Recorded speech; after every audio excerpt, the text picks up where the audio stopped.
So I was asked how I write the episodes for Johnny Apocalyptic, how I go about my creative process. Get your canteen and beanie weenie ready as we set off for post-apocalyptic West Texas.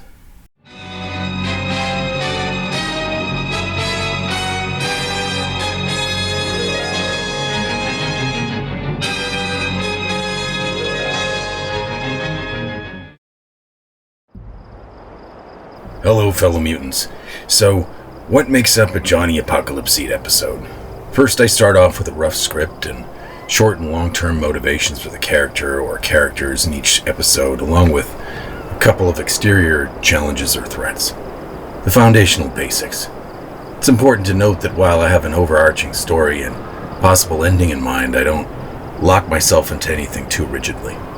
I've used a similar approach in the past when I've written traditional style fiction and have some books up on Amazon that I'll link to in case any of you are interested. However, these were much more structured, and usually I needed to wait until the entire story was written before publishing, like any author of novels. Since these stories were very complex and set in entirely different worlds, quite literally, getting to the end of a novel usually took a year or longer. I did experiment with some episodic writing, but since there were countless works of fiction on Amazon, and I didn't spend anything on advertising, even with these I had very little immediate feedback on anything I wrote from readers except for the sharp eye, of a close friend. Contrast that to telling my stories here in a spoken word format. It might be mere minutes before I could hear back from someone such as you who has enjoyed what I've written and has something to say about it.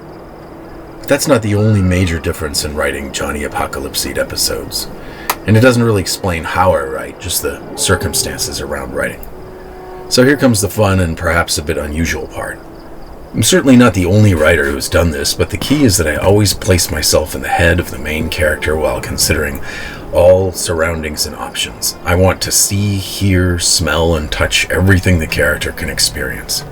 I enjoy this part of writing.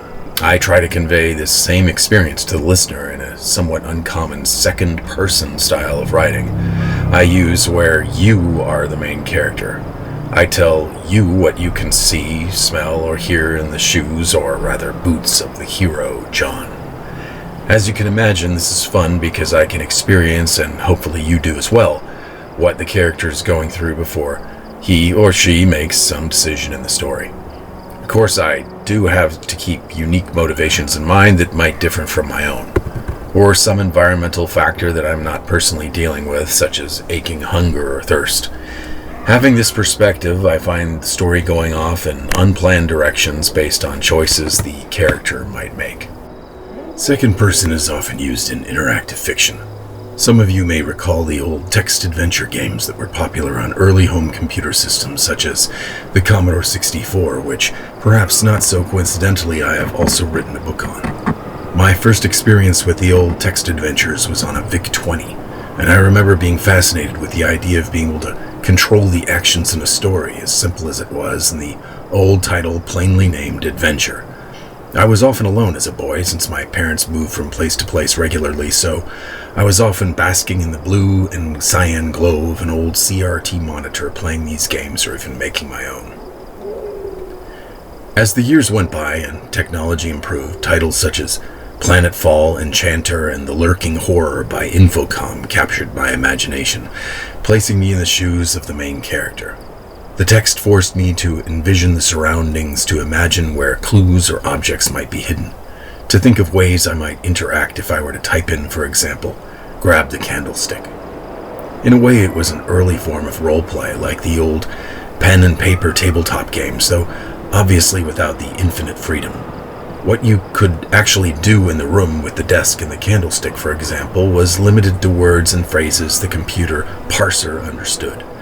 It was also similar to the way a game called Temple of Apshai, even with graphics, would have you read the description of a room from a printed instruction manual as you stepped into it, indicated by the number of the room in the corner of the screen.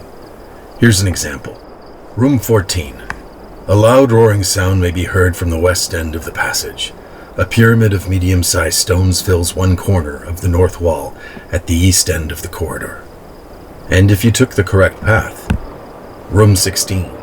Here you find the source of the roaring sound. A stream flows into the chamber from the south, across a large water wheel, and plummets into a pit in the floor of the cave. The bottom of the pit cannot be seen, but experiments indicate that it is a very long drop.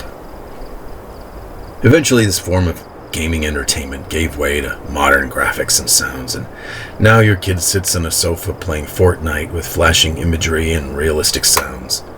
Though I have heard in some corners of the internet people still create interactive second-person fiction using modern platforms. But in the modern-day game, very little is created in the mind's eye. Everything is there, right in front of you. For an old guy like me, though, I enjoyed this much more than even the most advanced graphics a game could provide today, since the old games relied on imagination to paint the picture. Perhaps I miss those quiet nights with the glow of the computer screen, so sometimes I'll dig up and play those old games, or write something of my own in the same vein. However, as with any kind of story with elements of roleplay, I'm always conscious that the story will not turn into wish fulfillment, self-insertion, Mad Max fanfiction. Sure, I let my own interests such as fruit trees and living off-grid in West Texas seep in. But the hero should have the physical and psychological limitations unique to his experience and not be a Superman. And not be fearless, especially if he's survived this long. You'll see how much the main character has to deal with and react to these limitations and legitimate fears in the next episode. As far as the story and character of Johnny Apocalypseed, it has been rattling around in my head for years, and we're only peeling back the first layer of the onion. I hope you'll stick around to see where the name really comes into play as the current series of episodes wraps up, perhaps by episode 10 or so. And that's the other fun part about writing it. As I put myself into John's boots, I am not exactly sure how or when things will end. I have ideas, but I'm not going to let them stand in the way of the actions he might take. Or should I say, you might take. The open expanse of desert that runs up against the Quitman Mountains is waiting. Esperanza has been captured. What will you do next?